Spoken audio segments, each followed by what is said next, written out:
खाना काबा में तूफान ने तहलका मचा दिया।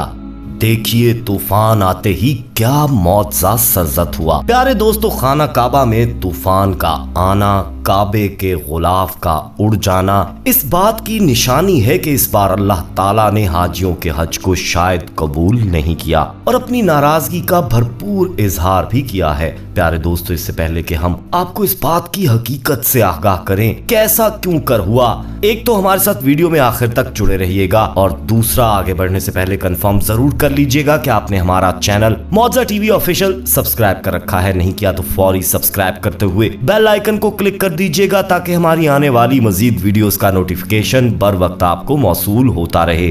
तो आइए आगाज करते हैं आज की वीडियो का। प्यारे दोस्तों, वक्तन फवक्तन तूफान का खाना काबा का रुख करना, दुनिया भर में सैलाब और तूफान का आना, पे दर पे जलजलों का जमीन पर तबाही मचाना, गुलाफे काबा का उड़ जाना, कई सालों से कुछ ना कुछ ऐसा होता आ रहा है जिससे अल्लाह ताला अपनी नाराजगी का इजहार कर रहा है। इसकी सबसे बड़ी वजह आपको इस वीडियो में मिलेगी। ऐसी आफात का पे दर पे आने का साफ मतलब ये है दोस्तों कि मुसलमानों, अब किसी बुरे वक्त के लिए तैयार हो जाओ। क्योंकि दोस्तों, तारीख बताती है कि जब बनु अब्बास का दौर था, तकरीबन 600 या 650 साल पहले का हज था, मुसलमान अल्लाह के घर में दाखिल होकर लब्बैक अल्लाहुम्मा लब्बैक की फलक शगाफ सदाएं बुलंद कर रहे थे।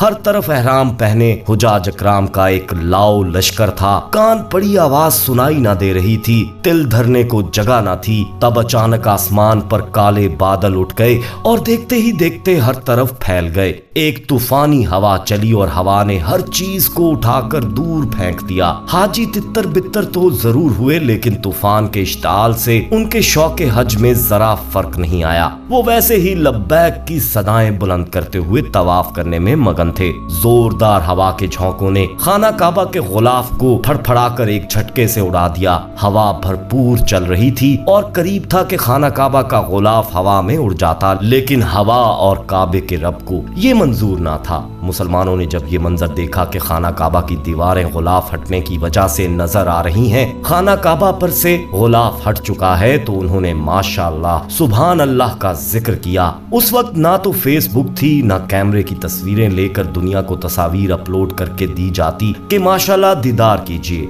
खाना काबा से गुलाफ उठ चुका है और खाना काबा की दीवारें सामने आ चुकी हैं। उन्हें लगा ये सब इन पर अल्लाह की इनायत है, लेकिन दोस्तों दर हकीकत ये नाराजगी की अलामत थी। हाजी हज अदा करके तोहफे तहाइफ लेकर अपने अपने घर चले गए, लेकिन कुदरत ने पैगाम दे दिया था। खाना काबा के वजूद से गुलाफे काबा हटाकर तंबी जारी हो चुकी थी कि कुदरत तुमसे नाराज हो चुकी है और अल्लाह की नाराजगी का इजहार हर सूद तबाही के आने से हो जाता है। अल्लाह हम सब पर रहम फरमाए। उस वक्त हवा के तूफान का आना और इस कदर तेज आना के बैतुल्लाह के गुलाफ का उड़ जाना कोई मामूली बात ना थी। उस वक्त कई आलमे दीन का ये कहना था कि अल्लाह ने तुम सब के हज को कबूल नहीं किया, अल्लाह ताला तुम पर गुस्सा है और अनकरीब अल्लाह तुमको सजा देने वाला है। अपने घर में तुम लोगों को खाना काबा का गुलाफ और उसके कपड़े जो खाना काबा की इज्जत हैं हटाकर अल्लाह ने अपने गुस्से का इजहार कर दिया था कि अनकरीब वो तुम सबको इसी तरह आलमे दुनिया में जलील और रुस्वा करके परे ना करने वाला है।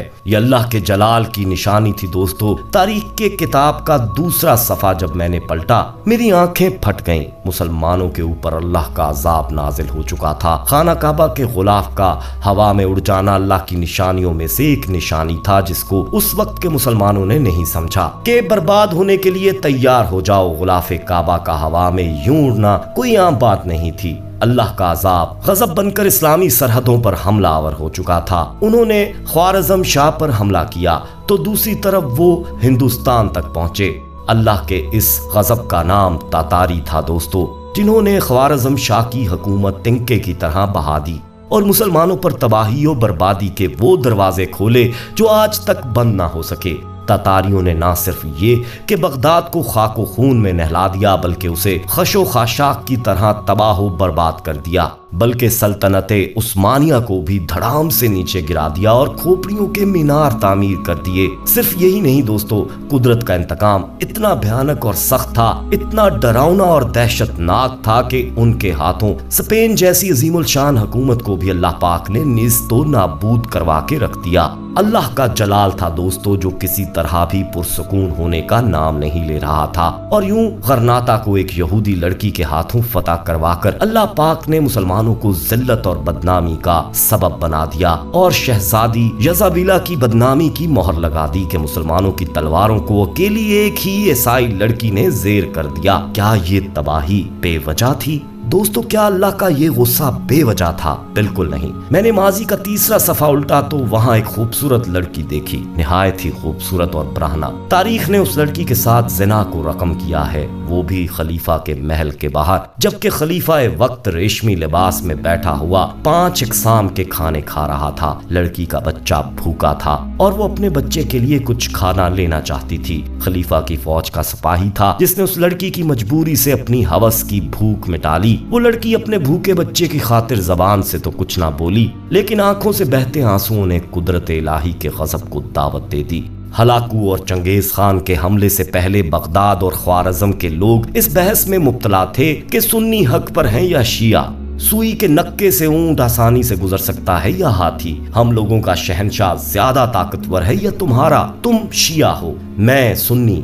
दोस्तों, जब ख्वारिज़म पर हमला हुआ तो बगदाद के वजीर आजम इब्नुल कमी ने तातारियों की मदद की कि शाह ख्वारिज़म को शिकस्त हो। जब किसी मुआशरे में इज्तमाई अखलाकियात दम तोड़ने लगती हैं और लोग इज्तमाई खैर और शर से बेनियाज होकर अपने अपने मामलात में मगन हो जाते हैं, तो इसके नतीजे में लाजमी तौर पर कोई बड़ी और अजीमुल शान तबाही जन्म लेती है। पहले इन पर जालिम और बदकिरदार हुक्मरान मुसल्लत होते हैं और इसके बाद बाहमी खाना जंगी या किसी बैरूनी ताकत की यलगार से हर नेको बद बिला तफरीक बर्बादी का शिकार हो जाता है। अजीब बात यह है कि ततारियों ने किसी से भी नहीं पूछा था कि तुम सुन्नी हो या शिया, सबको कत्ल कर दिया था। ये और इसी तरह के सैकड़ों अवामिल थे दोस्तों, जिनकी वजह से मुसलमानों को अल्लाह ने सफाए हस्ती से मिटा दिया। कानून खुदाबंदी है कि अल्लाह ताला जालिमों से मोहब्बत नहीं करता, हद से बाहर निकलने वालों को पसंद नहीं करता, खा वो मुस्लिम हो या गैर मुस्लिम। कानून इलाही भी यही है कि दुनिया में किसी कौम या हुक्मरान को हमेशा गलबा हासिल नहीं रहता और कौमों के दरमियानी अय्याम में तगय्युर तबद्दल होता रहता है। कानून कुदरत यह है कि जब तक कोई कौम खुद अपने अंदर तब्दीली का ख्याल पैदा नहीं करती, उसकी हालत तब्दील नहीं होती। खराबी हमेशा अंदर से वाक़े होती है और फिर सरतान की तरह पूरे निजाम को लपेट में ले लेती है। जब कोड़ा मुताफन हो जाता है तो फिर नश्तर और ऑपरेशन नागजीर हो जाता है।